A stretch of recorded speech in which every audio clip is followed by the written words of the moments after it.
সুপ্রিয় দর্শক, আপনাদের ভালোবাসায় আসলাম এক অসহায় মেয়ের কাছে। আমরা শুনবো তার জীবন কাহিনী। আসসালামু আলাইকুম।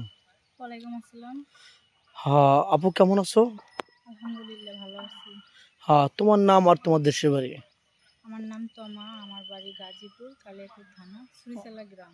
ও, গাজীপুর ছুরিতলা গ্রাম, হ্যাঁ, কালিয়াকৈর থানা না? জি। ও আচ্ছা, তোমার ফ্যামিলিতে কে কে আছেন? আমার ফ্যামিলিতে আমার সৎ মা আর সৎ ভাই আর আমি আছি। আমাদের দর্শক বন্ধু শুনতে পান, একটু জোরে ভয়েস দেন। নাকি আজকে খাননি? আপনাকে আজকে খাবার খেয়েছেন মনে হয়? হ্যাঁ, খাইছি। তাহলে একটু জোরে ভয়েস দেন, আমাদের দর্শক বন্ধু শুনতে পায় না, অনেকে কানে কম শুনে। তো যাই হোক, আপনি আমাদের ক্যামেরার সামনে কিভাবে আসলেন বা কেন আসলেন? আমি শুনছি আপনাদের মাধ্যমে অনেক অসহায় মেয়েদের বিয়ে শাদী হয়, তারা অনেক সুখে আছে। আমি তো অনেক অসহায় একটা মেয়ে, সেজন্য আমিও আসলাম যে ভালো একটা মনের মানুষ যদি পাই তাহলে সারা জীবন তার সাথে থাকবো, এই জন্য আমি আসলাম। ও আচ্ছা, যাই হোক, আপনি বাবা নাই? না। আগের ভিডিওতে বলা ছিল আপনার বাবা আছে, আপনি বাবা মারা গেছেন নাকি? হ্যাঁ। ঘরে সৎ মা, এখন আপনি সৎ মায়ের কাছে আছেন। জি। এখন ওখানে থাকা কি আপনার কোনো সমস্যা হচ্ছে? সমস্যা তো অবশ্যই, যেহেতু কামাই রোজগার করার মতো কোনো ম্যান নাই। আমার বাবা ছিল আগে, এখন নেই। আর আমার মা, সৎ মা একটু বাসা বাড়িতে কাজ টাজ করে, এটা দিয়ে কোনো রকম চলে। আচ্ছা, আমি বলতে চাচ্ছি যে আপনি যে এখানে আসছেন, আপনার যদি এখান থেকে আমি বিয়ে শাদী দিই, আপনার কোনো আত্মীয় স্বজন, আপনার কোনো গার্জেন বাড়াবে নাকি আমাদের দ্বারাই বিয়ে শাদী করবেন? আপনাদের দ্বারাই বিয়ে শাদী করবো। আত্মীয় স্বজন থাকলে তার প্রতিবেদন আসতে হতো না আমার। ও, ও, তারাই ও। দায়িত্ব নিয়ে আমাকে বিয়ে শাদী দিয়ে দিতেন।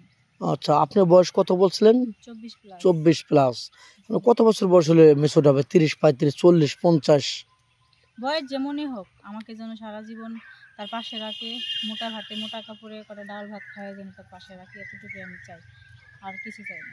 আচ্ছা, কোনো প্রবাসী ম্যান তার ওয়াইফ, তার একটা বেবি বা দুটো বেবি রেখে তার ওয়াইফ চলে গেছে, সর্বশান্ত করে দিয়ে, ওরকম ম্যান হলে কি আপনি বিয়ে করবেন? হ্যাঁ, করব। করবেন তো সত্যি? হ্যাঁ, করব। আচ্ছা, এখন আপনি বলতেছেন অসহায়, তখন বিয়ে শাদী করে 2-4 মাস পরে তো তার মতো আবার ধোঁকাবাজি করবেন না, ছলচাতুরি বেইমানি করবেন না তো?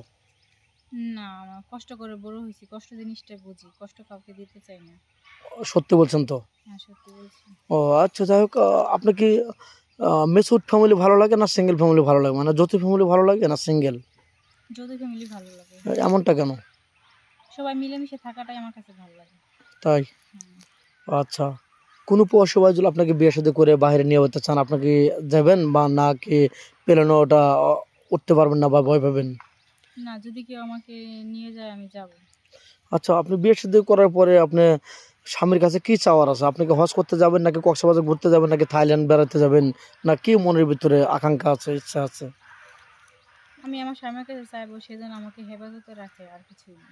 ও আচ্ছা, বিয়ার পরে যদি আপনার স্বামী আপনাকে পর্দা করে চলতে বলে, হিজাব পরে চলতে হবে, বোরকা পরে চলতে হবে, আপনি কি বোরিং ফিল করবেন নাকি আপনি হ্যাপি হবেন, খুশি হবেন? আমি তো ওটাই বললাম, সে আমাকে হেফাজতে রাখবে। হেফাজত মানে তো মানে ওভাবে পর্দা করে চলা হ্যাঁ। নাকি? যাই হোক, 2-3 বছরের নামে আপনাকে বাংলাদেশে রেখে গেলেন আপনার হাজবেন্ড, আপনি কি পরকীয়ায় লিপ্ত হবেন? এরকম কোনো খারাপ বাজে না, এরকম বাজে কাজে করবো লিপ্ত কেন? হবেন না তো? না, না, না। সত্যি বলছেন তো? হ্যাঁ, সত্যি। আচ্ছা, আপনি তো মুসলমান, নামাজ কালাম তো পড়া হয়, হ্যাঁ, আমি কোরআন মুসলমান। শরীফ পড়তে জানেন তো? হ্যাঁ, আমি কোরআন শরীফ পড়তে আমাদের জানি। প্রবাসী ভাই যারা আছে তারা সবাই ভালো, তারা শুধু নামাজি ব্যক্তি খোঁজে। আপনি তো নামাজ কালাম পড়েন, হ্যাঁ। কোরআন শরীফও পড়তে জানেন। জি। আচ্ছা, আপনি পড়াশোনা কতটুকু করেছিলেন যেন? আমি এসএসসি পরীক্ষাটা দিতে পারিনি। দিতে পারেননি, আপনার আর্থিক অনটনের জন্য আপনি হ্যাঁ। পরীক্ষাটা দিতে পারেন নাই। আপনার ইচ্ছা ছিল কিন্তু অর্থ ছিল না। হ্যাঁ। তো যাই হোক, আপনার ফোন নাম্বারটা দিয়ে দেন, 2-4 মিনিটের মতো জীবন গল্প শেষ করা যায় না? না ভাই, আমার তো কোনো ফোন নাম্বার নেই। আজও ফোন কেনেননি? না। ও, মেয়েটার কোনো ফোন নেই, যতটুকু পারলাম তুলে ধরলাম। মেয়েটা খুবই অসহায়, তার বাবা মৃত, মাও মৃত, সৎ মায়ের কাছে আছে এখন। তো মেয়েটা চাচ্ছে একটু ভালো মনের মানুষ। আমাদের নাম্বার দেওয়া থাকবে, মানে ইউটিউব চ্যানেল কর্তৃপক্ষের নাম্বার দেওয়া থাকবে। কেউ ভিডিও কল দেবেন না, ইমো হোয়াটসঅ্যাপ আছে, অডিও কল দেবেন। ভিডিও কল দিলে বলক করতে বাধ্য হবো। ভালো থাকবেন, সুস্থ থাকবেন, এই বলে শেষ করে দিলাম। আল্লাহ হাফেজ।